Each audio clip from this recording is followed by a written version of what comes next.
Can I thing? Sorry. Can I say one more thing? It's Diane, yes. Well, my daughter lives in Florida and she missed the hurricane. Oh, thank goodness. Okay, I'm glad to hear that she's okay. Yeah.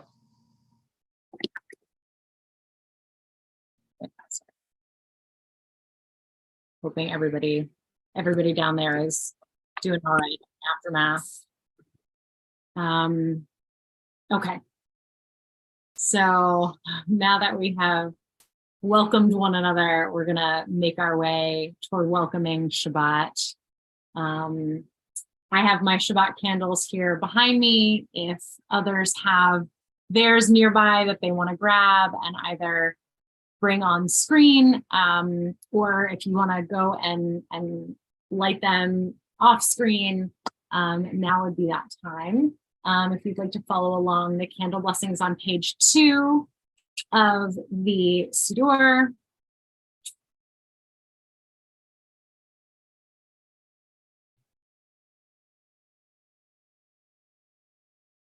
Light candles.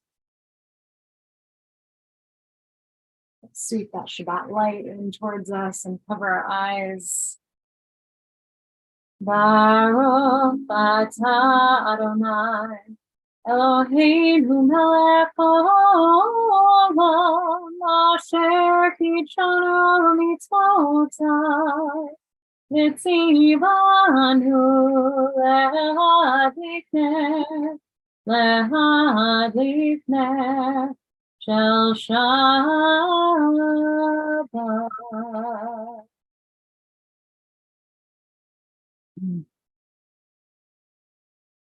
So we will continue on page 24 with Shalom Aleichem, a blessing for the Shabbat angels that are said to accompany us during the 25 hours of Shabbat.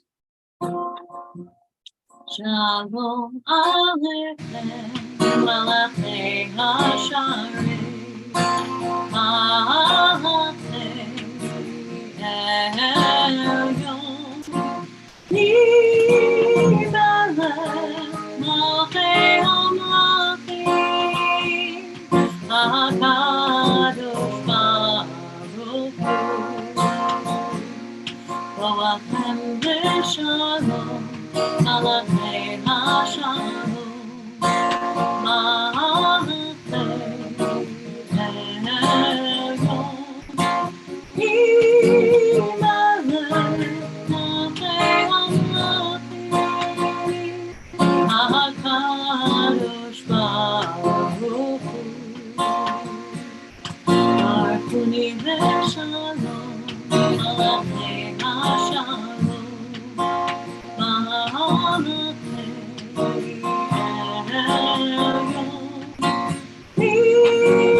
So, seeing as we are in a slightly different format than usual, and given that,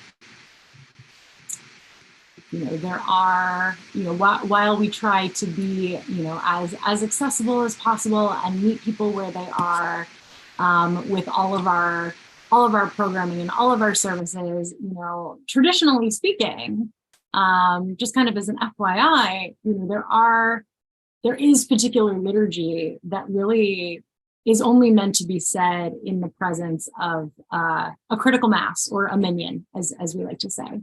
And as such, I have tweaked our service tonight to include some things we don't usually do, to replace some things that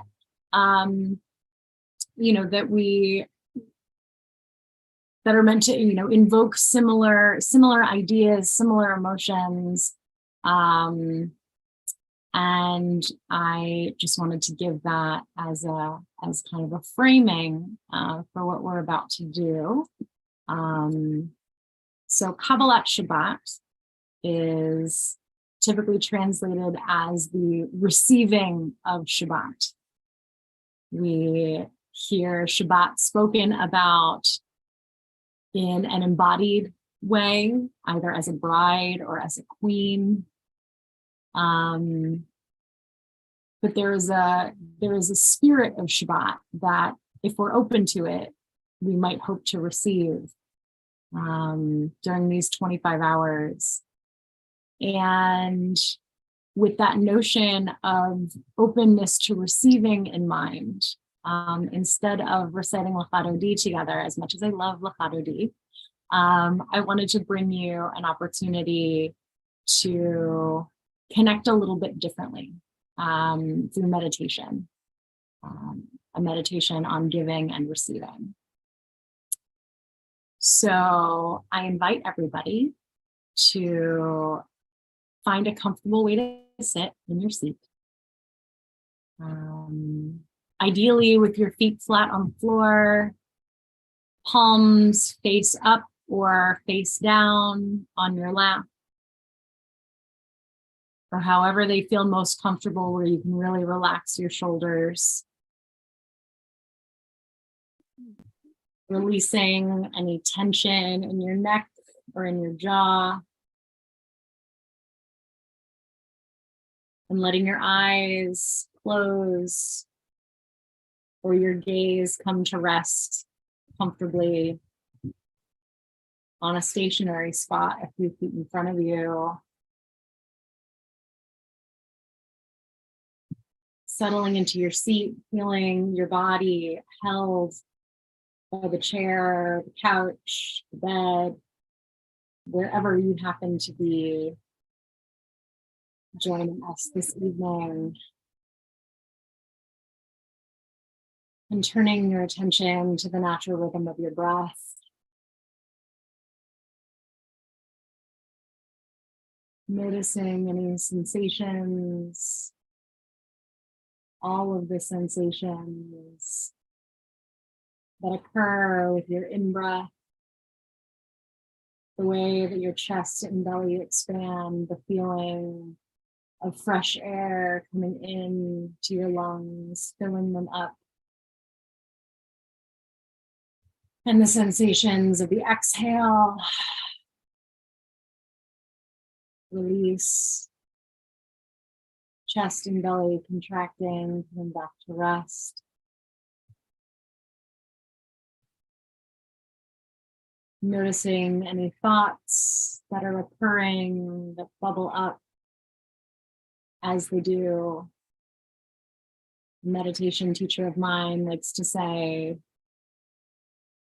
particularly when folks complain about meditation and how I can't seem to get my brain to stop thinking. The brain is an organ like any other organ in our body. The brain thinks the way the heart beats. That is its nature. We don't want it to stop. But as we sink into a state of mindfulness, a state of meditation, I invite you that as your thoughts arise, you just let them pass in front of your eyes, off the top of your mind, in one ear and out the other. Whatever image works for you and feels right for you. Maintaining your awareness of your breath, not focusing on any one particular thought, if and when they do occur.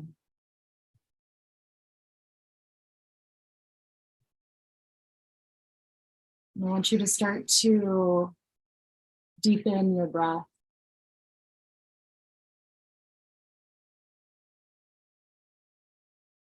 Inhaling longer, deeper, exhaling more fully.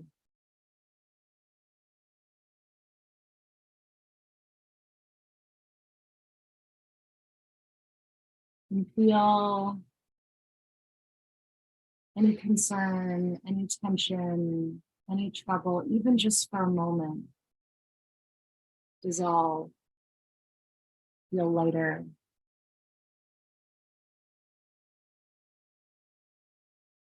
Move to the back burner.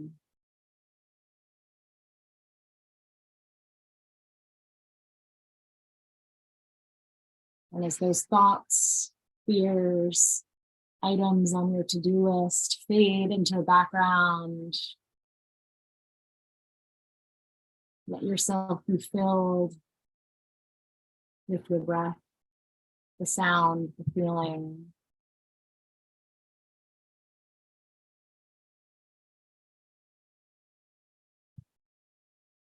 And as you breathe in,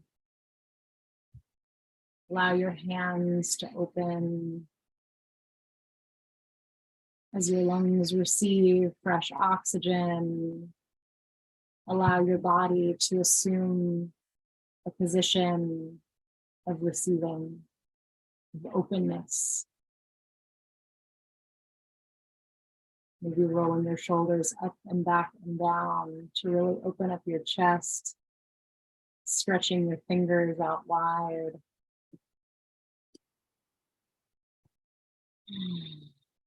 Receiving warmth, light, love, comfort, peace, whatever it is you need most right now.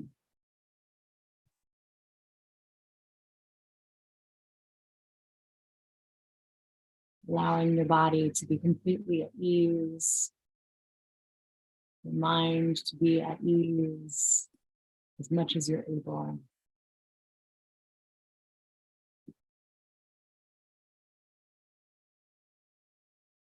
And as you breathe in and breathe out fully, imagine that what you're receiving fills you completely. That peace, that comfort, that warmth, that light filling your mind, your body, your soul, the room around you, the space around you.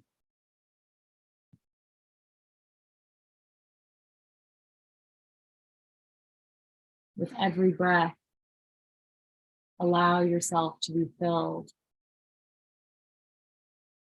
to receive that which you need.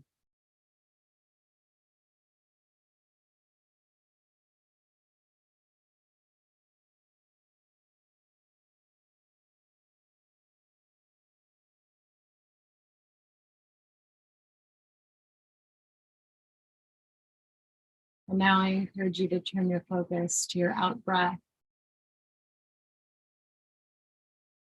sending that warmth, that love, that peace, that comfort out into the space around you, to the world around you with every out breath, letting it flow farther and farther, reverberating out from you to the people in your life who need it most, to the people in your community who need it most.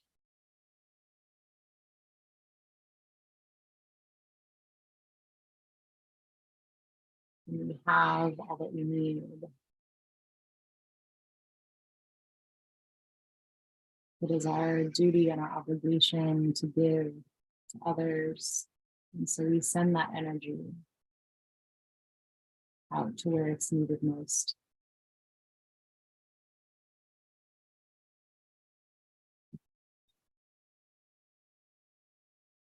We breathe in and receive. And we breathe out and we give.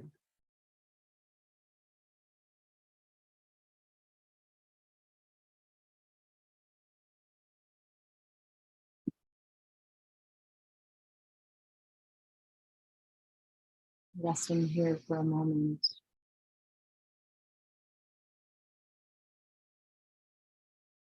Acknowledging that you, that everyone here tonight, that every human being in the world deserves to receive and deserves the opportunity to give from their fullness and also from their place of need. And when we do that, we are contributing to repairing the brokenness in ourselves and in the world.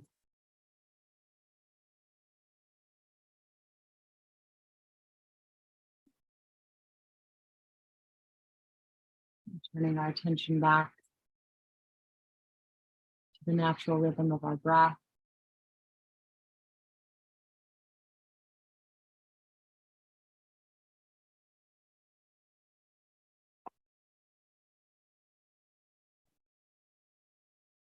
And since we've all been sitting for a while, starting to wiggle some feeling back into fingers and toes.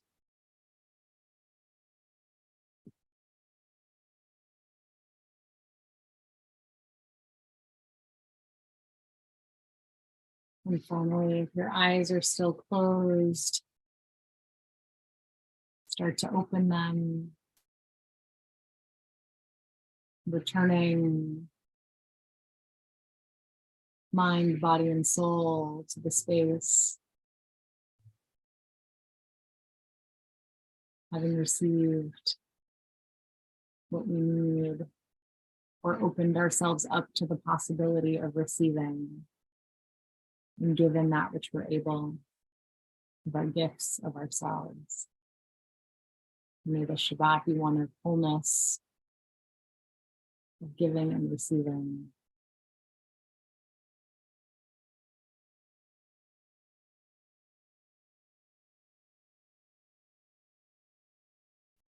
Continue with our song of gratitude on page 71, Magad. Hallelujah, hallelujah, hallelujah, Hallelujah, hallelujah,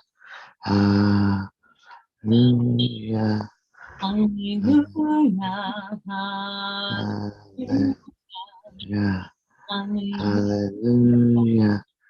hallelujah.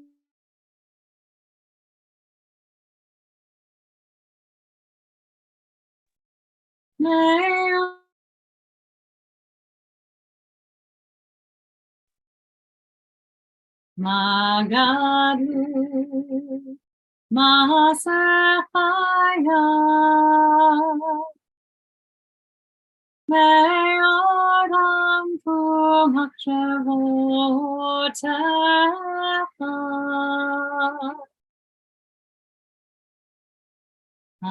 Magadu, Masafaya,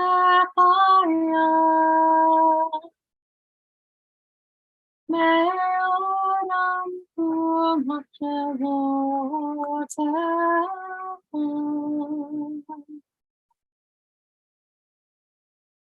Hallelujah, hallelujah, hallelujah, hallelujah, hallelujah, hallelujah, hallelujah, hallelujah, hallelujah.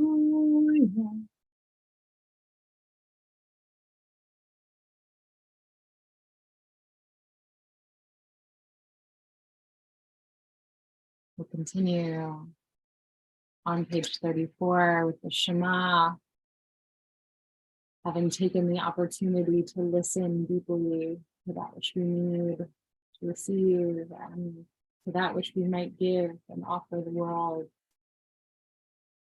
We also turn our attention to the ways in which we are called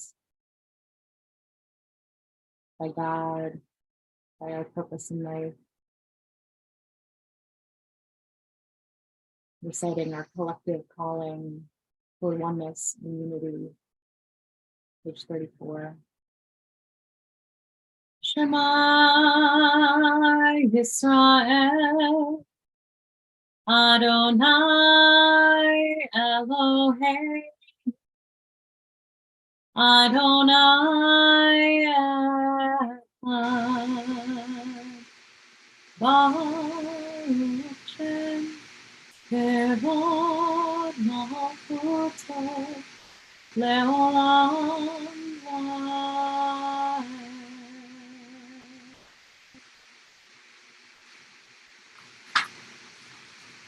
On page 36. Ve'ahavta et Adonai Elohecha v'chol levavecha v'chol nafshecha v'chol me'odecha ve'hayu hadavarim ha'eleh asher anochi mitzavecha hayom al levavecha ve'shinantam levanecha v'dibarta b'ham v'shivtecha b'beitecha uvlachtecha v'derech uv'shokbecha uv'kumecha uv'shartam le'ot al yadecha v'hayu letotafot bein einecha uktavtam al mezuzot beitecha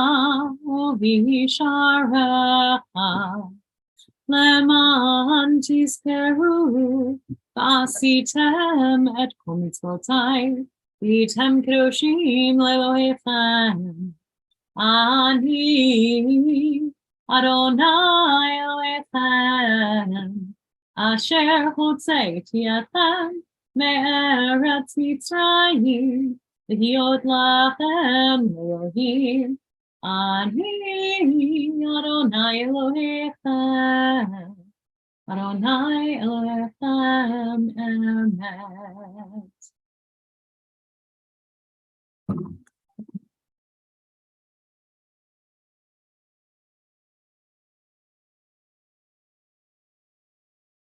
So I find it interesting, and I've mentioned it a few times at this point, that even when it's not, that there's an idea in Jewish tradition that the stories that we tell, that we read on a regular cycle, the mythology that the Jewish community is built on, these key moments, specifically the moments of creation, of freedom, the parting of the sea and the Israelites' walk from slavery to freedom, and revelation of Torah at Sinai, are not just discrete events that happened once, but they are events that are continually unfolding, that we are continuing to experience and to receive in our own time, in our own way. And so I find it very interesting that we invoke these moments like Yetziat Mitzrayim every time we pray, every day. This idea that we have so much to be grateful for. We have freedom of thought, of action. And in a little bit, when we'll do a little bit of Torah study as to what that freedom means for us in our own lives. And that means, for many of us, following God, following Jewish tradition, listening to that call, being open to receiving it and responding, and putting our values out into the world. We learn 36 times that in Torah, it's said 36 times that we were strangers in Egypt. We know the heart of the stranger. We know the experience of the stranger. We know, even if we ourselves have not experienced it, we tell these stories and understand inexplicably, deeply in our bones, that we too know that experience. because of this moment, this Exodus moment that we invoke, that we put ourselves in the emotional and spiritual shoes of our ancestors and remind ourselves that we have the responsibility of bringing freedom and opportunity to anyone, anywhere who is experiencing slavery, constriction, estrangement in any way that our ancestors may have. That is one of our sacred obligations. And so with that, we will continue with Micha Mocha on page 40.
So at this time, I would like to, in place of the Amidah, give everybody an opportunity to either pray through the liturgy, as is your custom. You may choose to rise. The Amidah begins on page 46 and goes until page 62. So take a few moments if you would like to read through the liturgy, or if you would like to close your eyes, reconnect with your breath. You need another opportunity to focus on that which you need to receive or that which you have the opportunity to give. And we'll join back together in a few moments.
Yoseh Shalom Yiromah.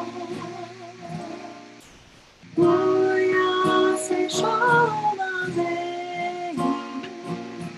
Ve'al Kol Yisrael. Ve'imu Imo Amen.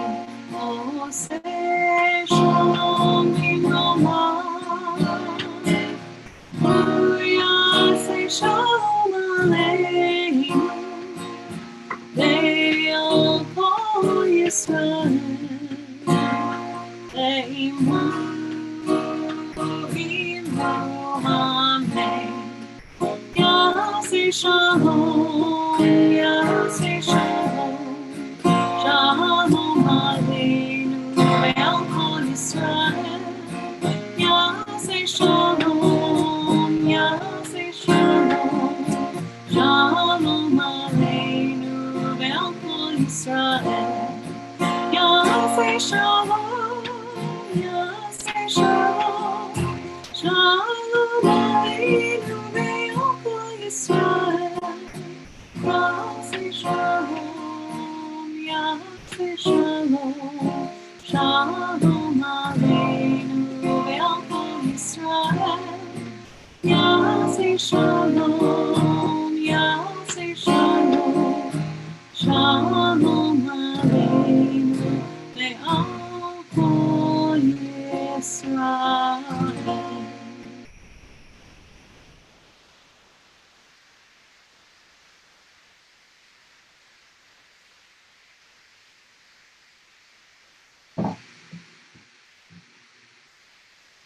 So this week we read from the book of Genesis, Parshat Vayera,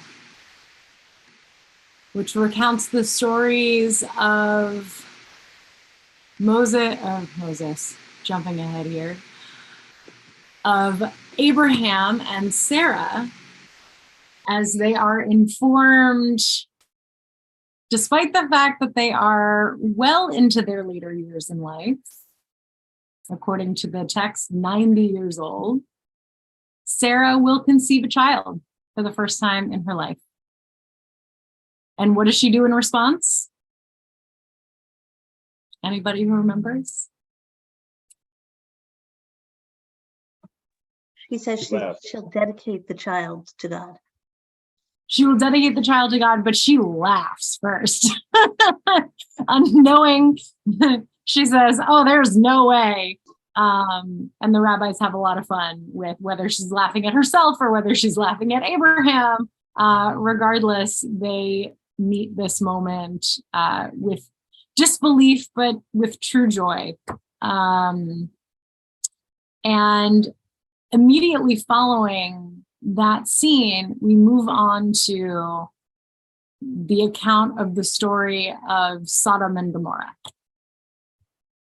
So Sodom and Gomorrah were cities in the region where Abraham is traveling. His nephew Lot has settled there. They are, we'll just say not great places, according to our biblical text. They say that there's outrage coming from Sodom and Gomorrah that it is so great and their sins are so grave, and God threatens to destroy them. And then Abraham, I keep saying Moses, jumping ahead. It's always happening now, right? So it's basically fine. Abraham does something that he's never done before and actually will never do again. In this moment, when God says God is going to destroy Sodom and Gomorrah because it's so terrible and it's just they're past the point of no return, Abraham argues with God. And thus begins the negotiation. Abraham says, well, if there are 50 innocent people in this city, will you wipe the whole place out with the good among the bad? And God says, sure, for 50, I'll save the whole place. But unfortunately, 50 people weren't found. And so then Abraham says, well, how about 40? Well, how about 45? Well, how about 30? How about 20? How about 10? All the way down. And even 10 righteous people could not be found in this place. And so God is going to destroy it. Not a very happy story. But there are pieces of wisdom that come from all parts of the Torah, and that our sages and our rabbis have pulled together and pieced together in such interesting ways. And I want to share one of these with you right now. So I am going to share my screen.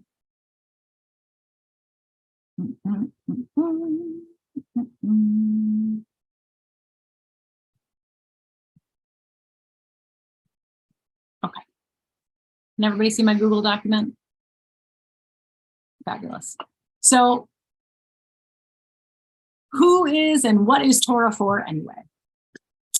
So we'll kind of put a pin in the Sodom and Gomorrah story for just a second.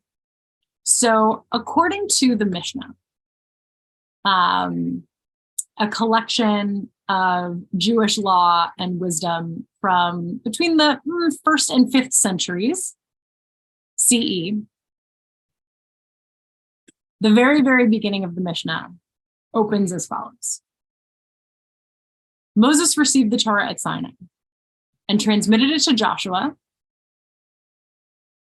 the man who would take over for him once Moses dies. Joshua transmits it to the elders to the prophets to the men of the great assembly. Yes, men. That's another conversation for another time. And about it, they say 3 things. So the Torah teaches us 3 things, according to the Mishnah. To be patient in the administration of justice, to raise many disciples, and to make a fence around the Torah. Shimon the righteous was one of the last men of the great assembly, and he used to say, the world stands upon 3 things: the Torah, the temple service, and acts of chesed. So we, these days, articulate this as Torah, avodah, as there is no temple anymore. We've transitioned from the avodah of the korbanot, the sacrifices made in the temple, to avodah shebalev, right? Offering sacrifices of our heart, prayer, Torah, avodah, and gemilut chasadim. That's where this comes from. And then as a commentary, okay, so actually before I get there, I would like to open it up and ask, so according to the Mishnah, what and who is the Torah for?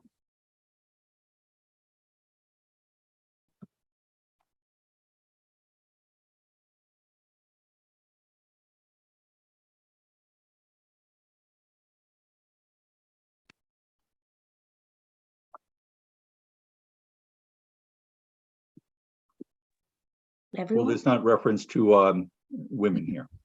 There's not reference to women here. And another time we will, I will bring you another one of my favorite texts that's a reimagining of this Pirkei Avot from a feminist theological lens.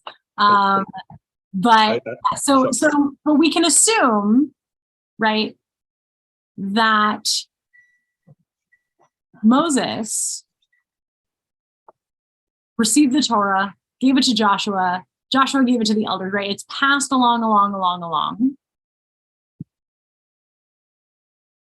And we know that at a certain point, there is a trickle-down effect that makes its way to the rest of us. So that's who Torah is for. But what is Torah for? according to this particular piece of wisdom? What does it teach us? For the community to be given a sense of righteousness, a sense of structure, a sense of law.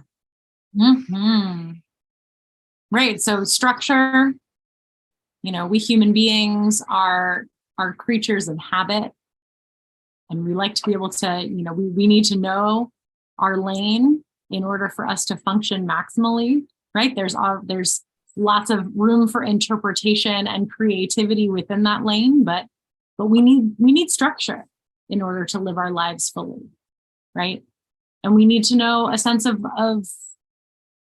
what it means to have a moral compass, what it means to exist in a community, what it means. Boundaries. Also, the fact that there's a fence around the Torah that we remember during the high holidays, you were talking about boundaries. This enables a kind of boundary.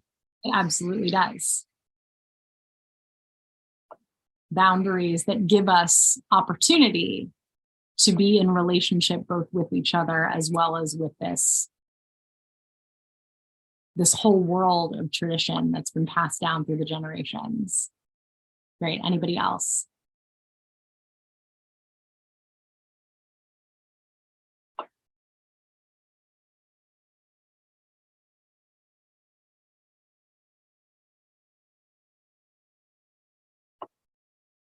So those were great answers. So moving on to our next text, I brought you a piece from the Zohar, which actually comes from, so the Zohar is the central text of Jewish mysticism, written and compiled in around the 14th century. And I like to think of it as a super trippy Torah commentary. Technically, it starts and goes in the order of every book of the Torah, and each chapter is a commentary on the various books and on the various parshiot. And sometimes it makes a lot of sense, and sometimes it totally doesn't. But there's always the intertextuality of the Zohar is incredible, and this is a really beautiful example. And by intertextuality, I mean opportunities for our different texts that are seemingly disconnected to talk to each other and to relate to one another in really fun and surprising ways. So in the Zohar, so this is taken from a commentary on Parshat Bechukotai, which is at the end of Leviticus, right? Thinking about this question of what and who is the Torah for, the Zohar offers us the following. If you walk in my statutes and keep my commandments and do them, then I will give you rains in your season, right? This feels like an interesting cause and effect. If you follow the rules, you'll get rain and you'll have food and life will be good, right? And here's where it gets kind of interesting. Each one will bestow its power on you. Each one of what?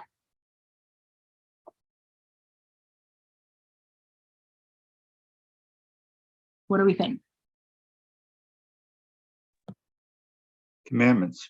The commandments, right? So according to Jewish mysticism, the actions that we take on earth have a reverberation in the upper realm, in the realm where God exists, right? And there's interplay between the earthly realm and the heavenly realm. So when we do mitzvot on earth, each one of those mitzvot that we do, when we walk along with the statutes and keep the commandments, right, according to the text, those actions have a reverberation up into heaven, up to God, and it bestows a certain level of what we say, in the terminology of the Zohar, power on you. And what power is that? They are the restoration that you have made which is the holy name. Right. And that language is a little bit confusing, I will admit. But can anybody take a stab at what we think is going on here? What we think the Zohar is trying to teach us?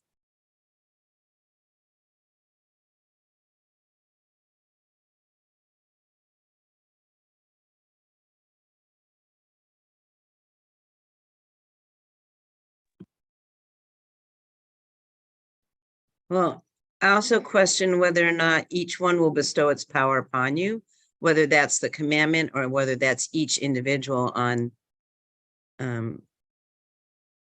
each individual bestows its power also. Oh, interesting. So that sorry, can you say more about that? Well, I mean, sort of as you said, if each individual does, is righteous, is kind, does good deeds, and thinks beyond themselves, that also bestows power upon each other. Mm-hmm. Fabulous. Bonnie, you have your hand raised? You. It feels also like he could be referring to the rains, which like indicates that sort of like reciprocal cyclical relationship between water and like, life. Yeah.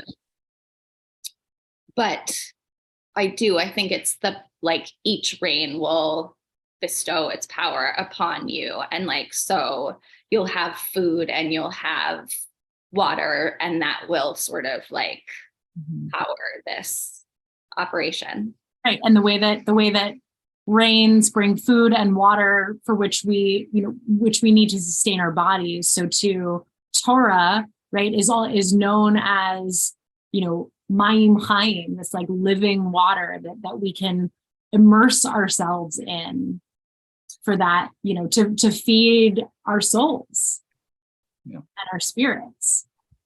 So maybe this is a play both on this, as Bonnie beautifully said, this reciprocal relationship, right? And every time we do these actions, it's not that like we have to be good people so that it rains, right? It's both the physical, literal, as well as the spiritual sustenance that we're seeking, that we do for God, so God does for us. Right. The converse is desert. Sorry? Is drought. The converse would be desert, dryness, drought, where there's lack of opportunity to survive. AKA the wilderness, right? The midbar that the Israelites wandered through for 40 years, right? We experienced that cosmically. And so we know, not only do we know the experience of the stranger, but we know the experience of drought, of being without, right? And that having access to that sustenance, that mayim chaim, is so necessary. Absolutely. So the Zohar goes on to say, so each will bestow its power on you. Which are they? The restoration that you have made, which is the holy name. And I highlighted here, as you can see, this term for restoration is tikkunah, which sounds like is the Aramaic for tikkun, letaken, to repair, right? The way that we say tikkun olam, we repair the world. So each mitzvah done bestows certain power, right? Has that opportunity to quench the thirst of our souls, but also contributes to this restoration, this tikkun, which is the holy name, right? There's this idea that we put when we do mitzvot in the world, we are putting out those reverberations, and those reverberations directly connect us to God. And that tikkun, those repairs that we do through our actions, enable us not just to know God and have a relationship with God, but to make God manifest in this world. Isn't there a connection to the shards, like in Kabbalah, the shards of glass and trying to repair all the shards? So yeah, so that's another layer of it, right? So thank you for bringing that up, right? The story of creation where the light was contained in these vessels, and the light during creation was too strong for the vessels, and so they shattered, sending the shards all over, hidden into every piece of creation, right? And our actions, when we do mitzvot, when we are, when we are living the lives we are meant to live, when we are being the best version of ourselves as we are meant to be, we are gathering those shards and repairing the world The vessels. bit by bit, bit by bit. So here's the connection to our Parsha.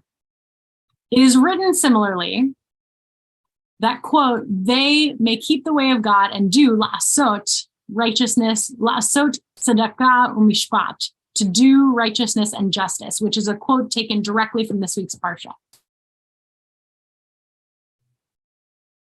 Since it says that they may keep the way of God, why does it need to say to do righteousness and justice? It means that one who keeps the way of the Torah makes, as it were, tzedakah, righteousness, and mishpat, justice. And what is tzedakah and mishpat?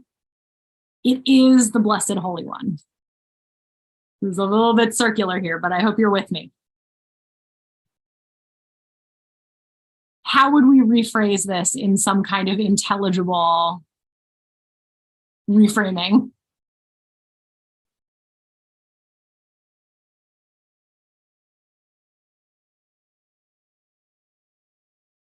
God is commander in chief.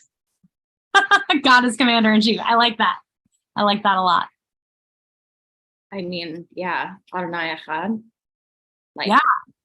So this actually, so just for context, this comes from the part of this week's Parsha where God, and sorry if I'm like scrolling too quickly. So this comes from the part of this week's Parsha where God is making plans to destroy Sodom and Gomorrah. And we read in the English, right? So that Abraham sent agents or like recon guys out to see what was exactly going on there. And Abraham went to see them off, and God said, presumably to God's self, shall I hide from Abraham what I'm about to do? Since Abraham is to become a great and populous nation, and all the nations of the earth are to bless themselves by him, for I have singled him out that he may instruct his children and his posterity to keep the way of Adonai by doing what is just and right, in order that Adonai may bring about for Abraham what has been promised of him. Okay, that feels really confusing. But it seems to be saying that since Abraham is identified essentially here as this kind of first Jew, right? He's not the one who receives Torah, but there is a special status that Abraham receives. Like he's the first domino in the series of dominoes that will equate eventually one day the Israelites and then the Jewish people.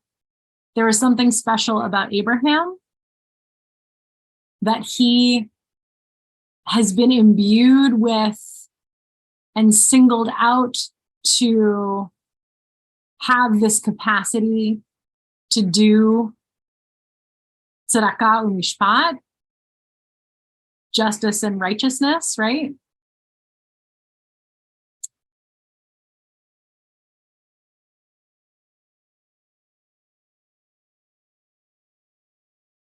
So given that context, looking back at the Zohar, what do we think it means by tzedek and mishpat, and how it is the Holy Blessed One?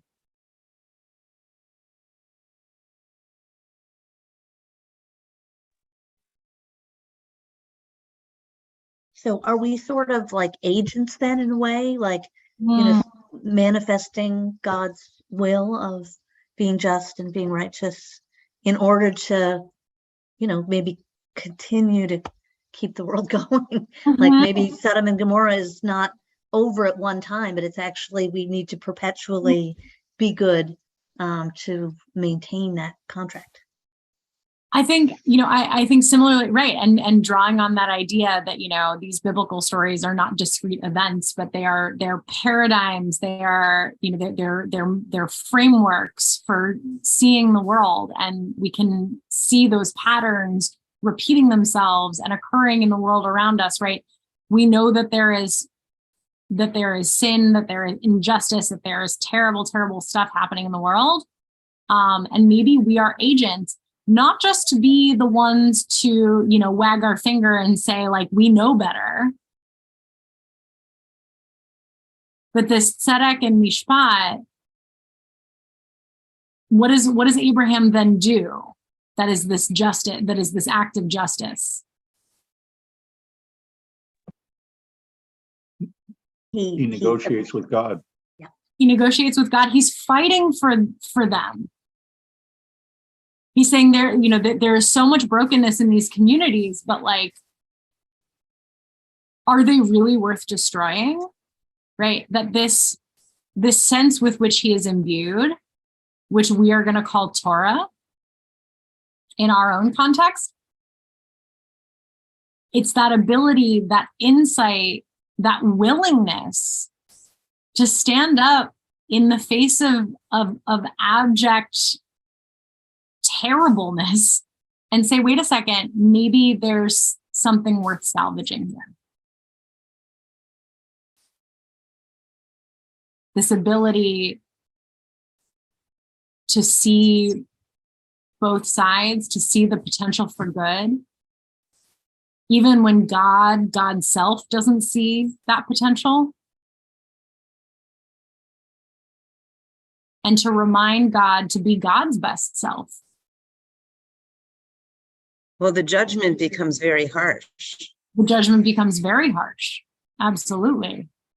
And God is the court and the jury, and Yeah. Abraham isn't able to argue the case against it. And in this particular instance, you're right, Abraham does not win. I thought he got down to one person. Didn't he say that even if there's one person that God should reconsider?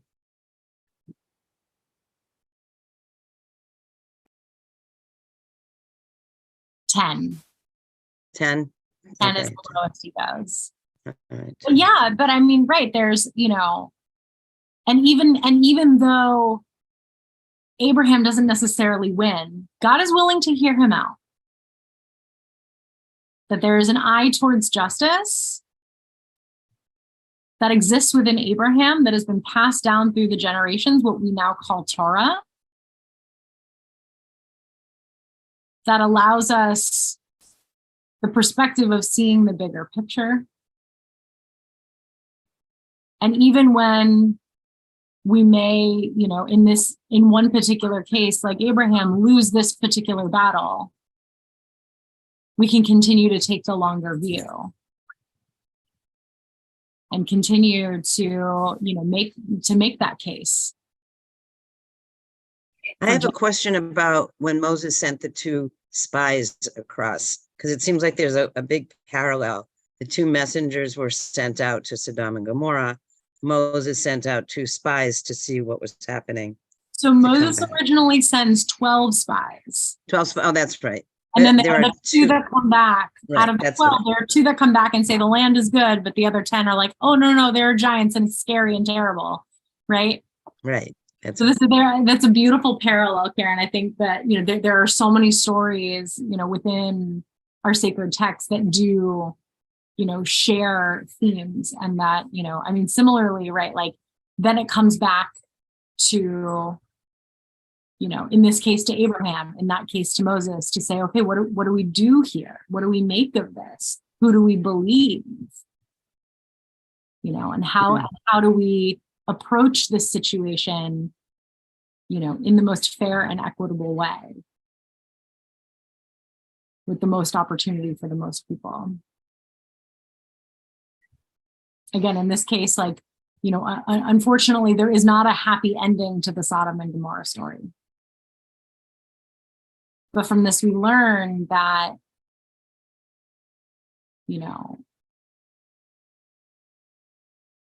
that the Torah teaches us these valuable, not just lessons, but skills that we carry inside of us,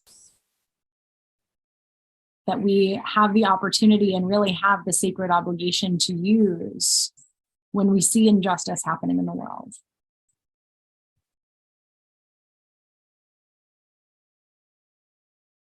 And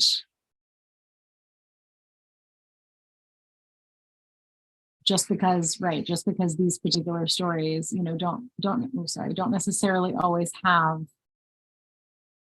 a happy ending. Oh, I see people added in the chat. Sorry, I did not see this until now. But thank you for sharing your thoughts. Anyway.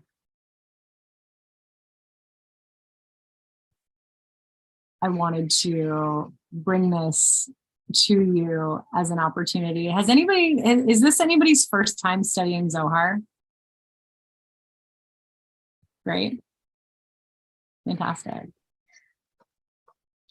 Yeah, it's a beautiful and complicated text. And it's really a joy to get to dig into it and to see, again, as I was saying about, the Exodus and Revelation and creation, right? Like there are all of these stories that are seemingly discrete in our biblical text, but that call on each other and that talk to each other, and that, even seemingly random quotes, from Genesis and Leviticus in this particular context, have what to say to each other.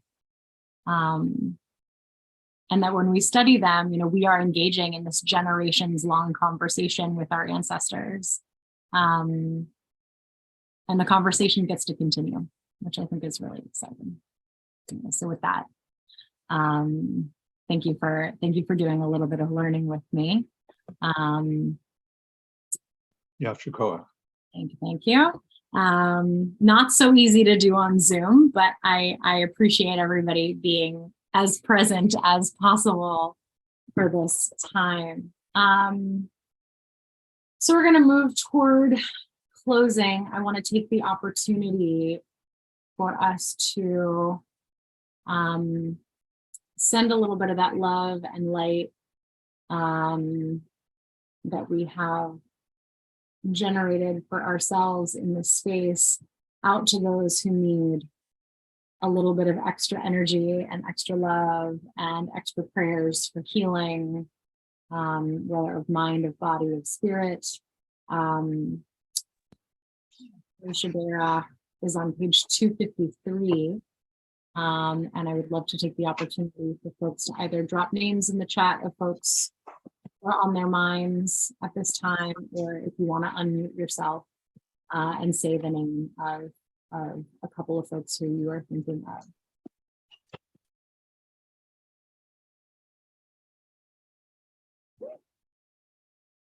Elizabeth Ware and Gibson Evans.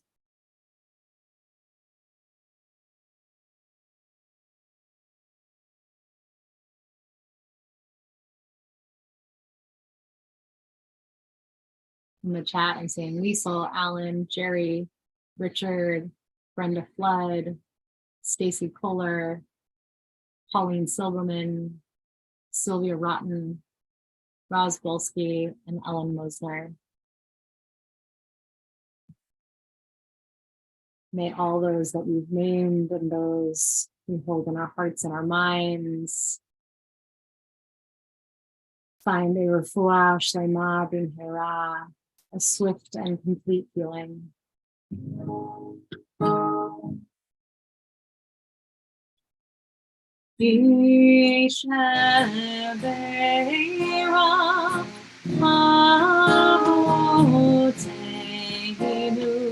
Mekor habracha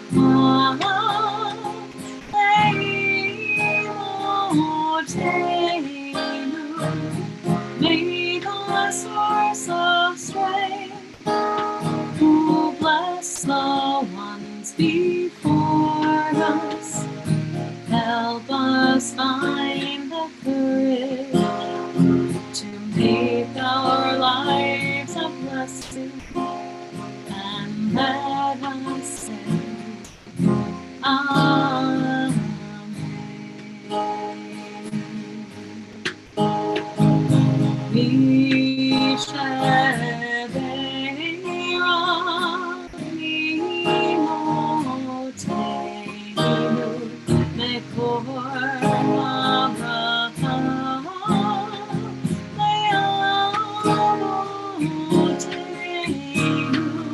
Bless those in need of healing with refuah shlema, the renewal of body, the renewal of spirit, and let us say, Amen.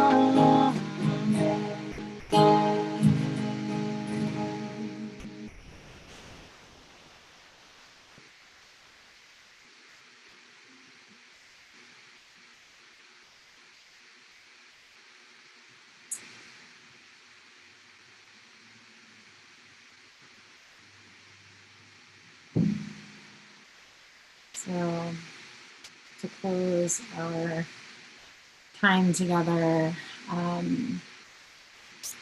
we will turn our thoughts to those in our lives who are no longer with us. We are thinking of whether they died on this particular date. We are observing a formal period of mourning, a yard site, or observing the passing of a loved one in recent days, or whether there's somebody in your life who you are thinking of at this time. I invite you to either share their name in the chat, or if you are observing a yard site or a formal period of mourning, you can unmute yourself and share the name of that person you're thinking of and their relationship to you. Christopher Evans, he's my partner's stepfather.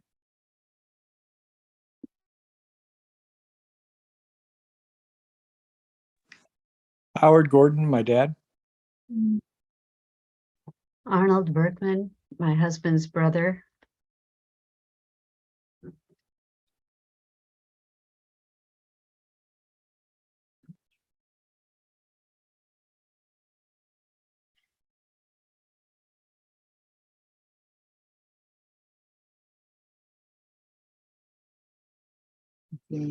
Andrew Spun, brother of Erica.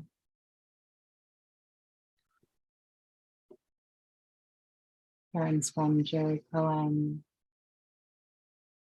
Vietnam vet, and former TOS member.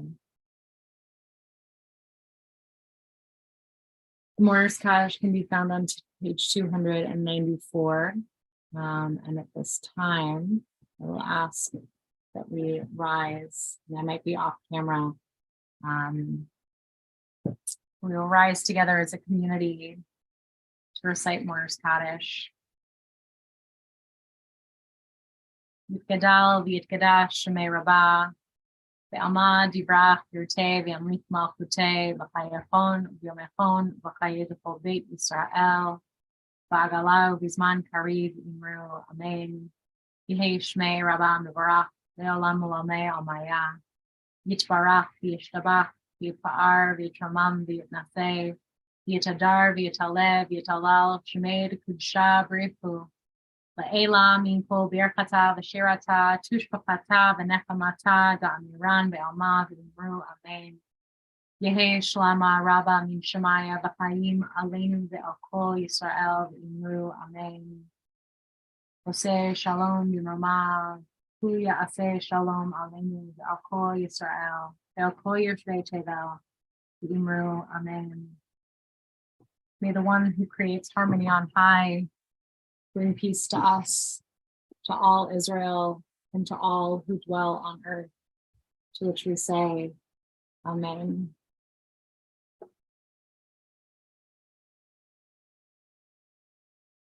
So as I assume everybody is at home, either already having had dinner or getting ready to have dinner. I don't have bread in front of me, but I do have a little bit of wine. And so if you'd like to recite Kiddush with me, you can go ahead and grab yourself a glass of wine, a glass of grape juice, a glass of whatever it is you would like to make a l'chaim over.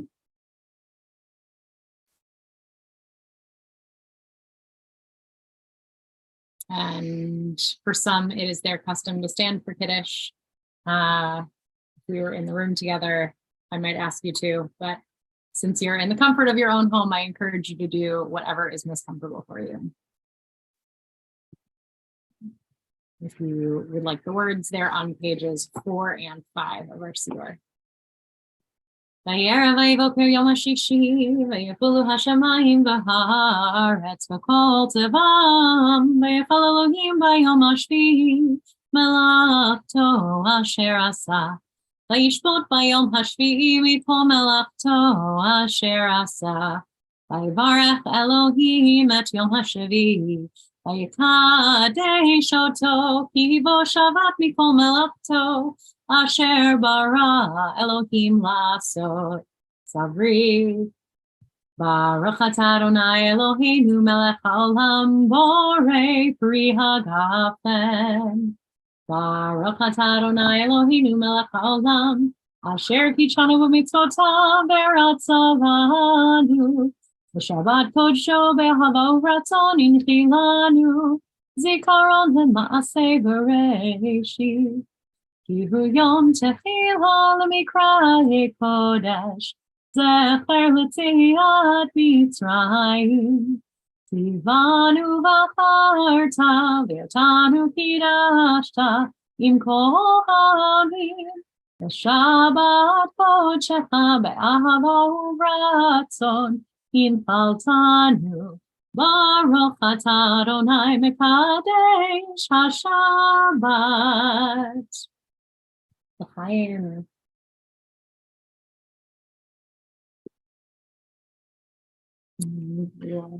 Rabbi, I do have a homemade challah here from Denise. I'd be glad to lead the motzi. Yes, please, Larry. Thank you. Baruch atah Adonai Eloheinu melech haolam, hamotzi lechem min haaretz.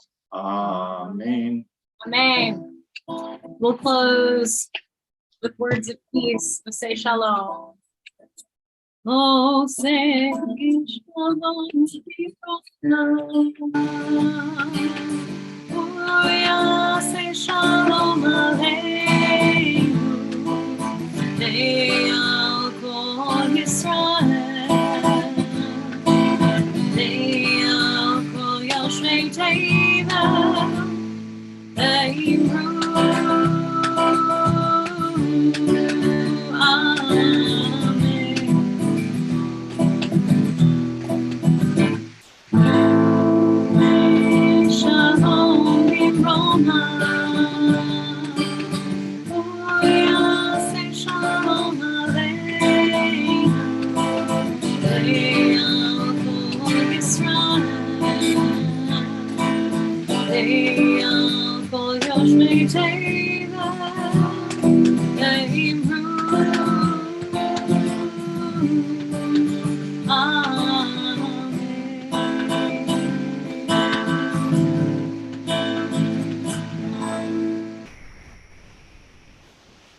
Shabbat shalom, everybody.